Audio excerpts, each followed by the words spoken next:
When you're just starting out at a new job, it can feel really difficult to ask for help.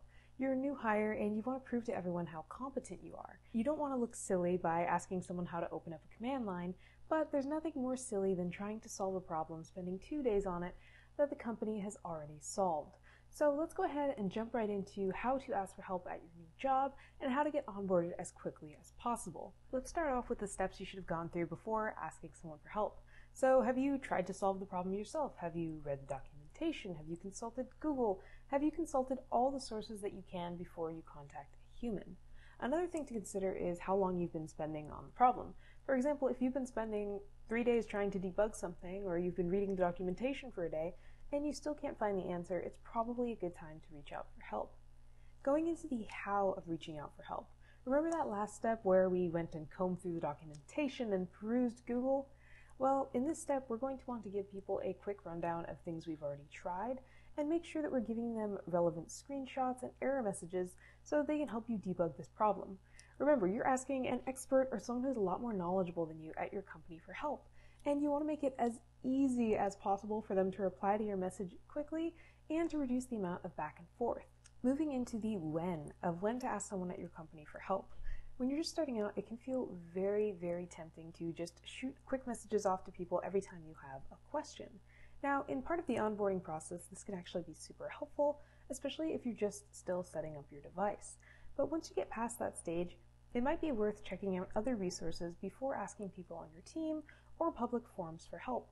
For example, is this question something that you can find on Google? For example, how to push something to Git. Is this a question that you can find in the company's documentation?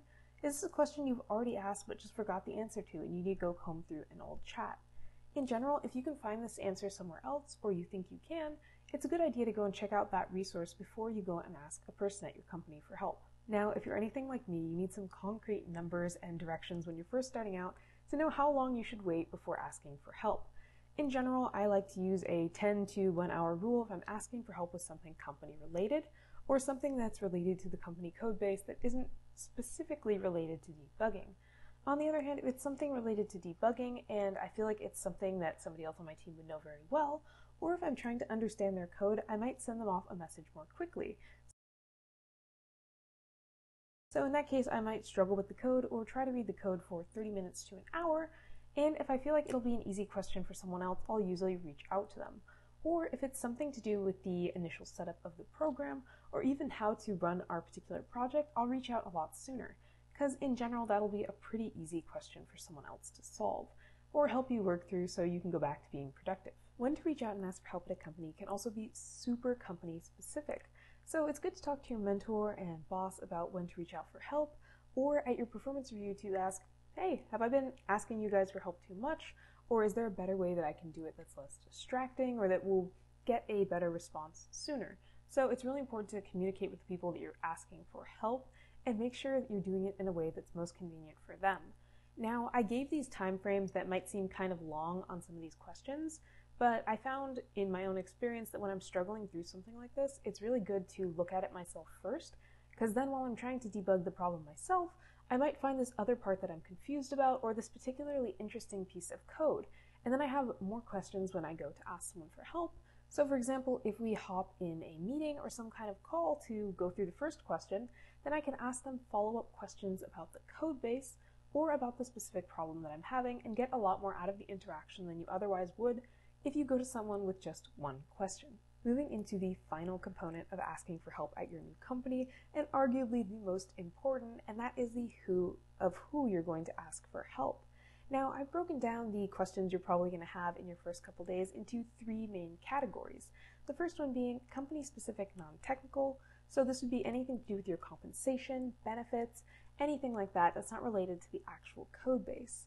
Number 2 would be company-specific technical questions. So this is anything to do with the tools you're using, for example, Git, or anything to do with the actual code base. So if Jeff over there wrote a class 3 years ago, that would be a company-specific technical question. Now, the third category of questions is, of course, the non-company specific questions. So these could be anything to do with the languages that are used at the company, or anything about the tools that you could find online. Now let's move into the actual who of who you're going to be asking these questions to.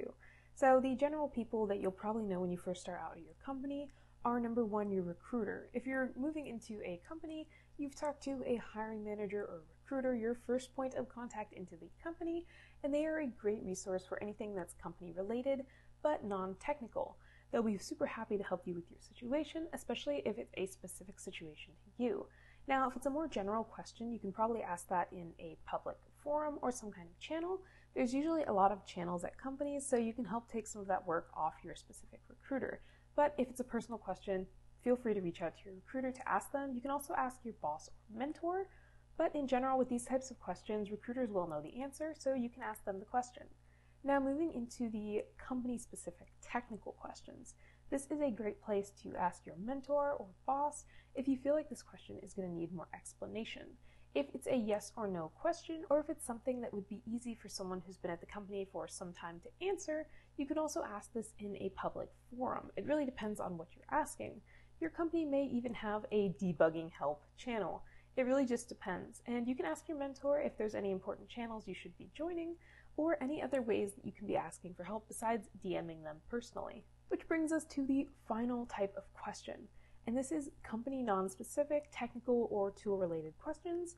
These questions are usually great for Google or in a public forum, because then you're opening up the amount of people who can answer this question for you, and you're really helping take some work off your mentor or boss if, for example, they're working on other stuff that day and they don't have time to get to your question. But you feel like somebody else on your team or at your company could help you answer this question pretty easily. I hope you found this video helpful and you'll have a much easier time asking people for help at your company and be able to do it in a way that people find a lot more palatable and easy to respond to. Thank you so much for watching and have a great rest of your day.